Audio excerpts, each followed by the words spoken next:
अस्सलाम वालेकुम स्टूडेंट्स, मैं आपका physics teacher Mohammad Waseem from the educator Kasur campus. आज हम बात करेंगे चैप्टर नंबर 3 के सब टॉपिक फोर्स एंड मोमेंटम की। फोर्स क्या चीज़ होती है और मोमेंटम क्या चीज़ है, इसके बारे में हमने डीपली पहले भी डिस्कस किया, तो एक दफ़ा रिपीट करते चलते हैं कि फोर्स क्या है। फोर्स की मदद से हम किसी बॉडी को मूव करवा सकते हैं, रोक सकते हैं या किसी भी बॉडी की डायरेक्शन को चेंज कर सकते हैं। किसी की बॉडी की डायरेक्शन को चेंज करने से मुराद यह है कि फॉर एग्जांपल मेरे पास एक बुक है कि फोर्स की मदद से मैं इसकी डायरेक्शन को चेंज कर सकता हूं या इसके साइज में चेंजिंग क्रिएट कर सकता हूं। ठीक, तो दैट इज कॉल्ड फोर्स। अब हम बात करेंगे मोमेंटम की। मोमेंटम क्या है कि मास और वेलोसिटी के प्रोडक्ट को क्या कहते हैं, मोमेंटम कहते हैं। यह था फोर्स और मोमेंटम। अब हमें इनके रिलेशन को डिस्क्राइब करना है और एक नया रिजल्ट प्रूव करना है कि फोर्स और मोमेंटम से हमें कौन सा एक नया रिजल्ट मिलता है। फोर्स और मोमेंटम के रिलेशन को डिस्क्राइब करते हुए हम एक रिजल्ट प्रूव करेंगे जो कि हमें यह बताएगा कि किसी बॉडी पर अगर अप्लाइड फोर्स अप्लाई की जाए तो उसके मोमेंटम में क्या चेंजेस आती है। ठीक है, तो इसकी डेफिनेशंस की तरफ बढ़ते हैं कि when force act on a body, कि जब हम किसी बॉडी पर फोर्स अप्लाई करते हैं, इट प्रोड्यूसेस एन एक्सेलरेशन, तो उसमें एक्सेलरेशन प्रोड्यूस हो जाता है and it will be equal to rate of change of momentum, और ये किसके इक्वल होता है, rate of change of momentum की। इस चीज को हम मैथमेटिकली प्रूव भी करते हैं कि ये किस तरीके से रेट ऑफ चेंज के इक्वल होता है। फॉर एग्जांपल इसकी अगर एक्सप्लेनेशन की तरफ देखें तो हमारे पास एक बॉडी है जिसका मास क्या है, m है, और उसकी इनिशियल वेलोसिटी क्या है, vi, जिसको हम डिनोट करते हैं vi। हमारे पास एक बॉडी है जिसका मास m है और उसकी वेलोसिटी क्या है, vi, जिसको हम डिनोट करते हैं इस सिंबल से। ठीक, तो अब बॉडी उसकी अगर मोमेंटम का हम फार्मूला देखें तो हमने डिस्कस किया था momentum is equal to product of mass and velocity. जिस तरीके से हमने इनिशियल वेलोसिटी को डोनेट किया vi से, इसी तरह ही हम इनिशियल मोमेंटम को डोनेट करेंगे। इनिशियल मोमेंटम जो होगा इसी फार्मूले के थ्रू आपके पास pi से इनिशियल मोमेंटम, और उसका फार्मूला बनेगा mvi। After some times this momentum velocity changes into vf। vi जो वेलोसिटी इनिशियल वेलोसिटी है चेंज हो जाती है किसमें, vf में। तो हमारे पास जिसको डिनोट करते हैं उस फाइनल वेलोसिटी को vf से, इसी तरह ही हमारे पास एक फाइनल मोमेंटम बनेगा, फाइनल मोमेंटम, जिसको हम डोनेट करेंगे pf से, और उसका फार्मूला कुछ होगा mvf, जो कि हमने पहले मोमेंटम के जो फार्मूला प्रूव किया था उसकी मदद से हमने ये वाला रिजल्ट फाइंड किया।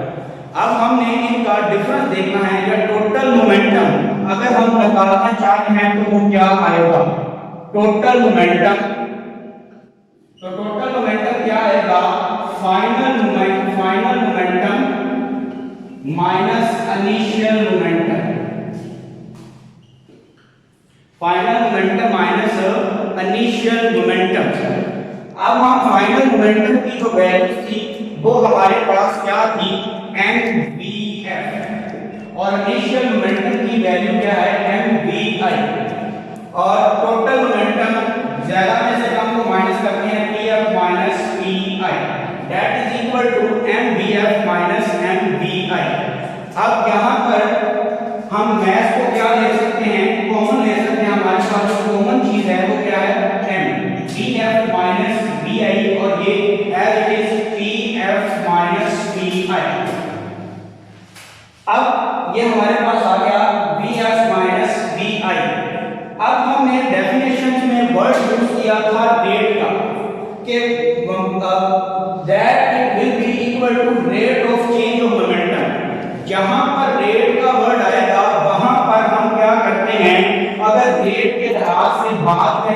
वहां पर हम सारी वैल्यूज को रेट के लिहाज से टाइम पर डिवाइड करते हैं। तो हमारे पास क्या आ जाएगा, रेट के लिहाज से अगर इसकी बात करें pf minus pi divided by time is equal to m vf minus pi divided by time.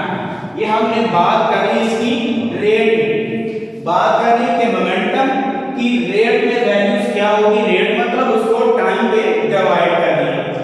अब उसी जो मोमेंटम की वैल्यूज रेट वाली pf minus pi divided by t as it is और m vf minus pi divided by t, ये वाली जो values है हमने चैप्टर नंबर 2 में डिटेल से डिस्कस किया कि change in velocity is equal to acceleration. ये वाली जो हमारे पास जो वैल्यूज है हम इसको लिख सकते हैं vf minus vi divided by t is equal to acceleration, कि ये हमारे पास जो वैल्यूज है वो क्लियरली किसके इक्वल है, एक्सेलरेशन की।